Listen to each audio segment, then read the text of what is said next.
नमस्कार. आज आपण पाहणार आहोत घावणे कसे बनवायचे. सुरुवातीला 1 वाटी तांदळाचं पीठ, चवीनुसार मीठ, जिरे टाकायचे आहे. जिऱ्याने चव फार छान येते. त्यानंतर थोडंसं पाणी टाकून आपल्याला मिक्स करून घ्यायचं आहे. इथे मला 1 वाटीला 1 तांब्या पाणी लागलेलं आहे. व्यवस्थित असं मिक्स करून घ्यायचं. बघू शकता अशी कन्सिस्टन्सी हवी. आता आपलं बॅटर जे आहे ते रेडी झालंय. त्यानंतर तवा तापला की त्यावरती तेल टाकायचं.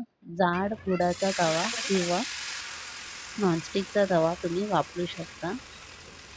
त्यानंतर आपलं बॅटर जे आहे ते टाकून घ्यायचं आणि वरतून पण आपल्याला थोडंसं तेल लावायचं आणि 5 मिनिटं ठेवायचं. 5 मिनिटं एका बाजूने, नंतर दुसऱ्या बाजूने 5 मिनिटं ठेवायचं.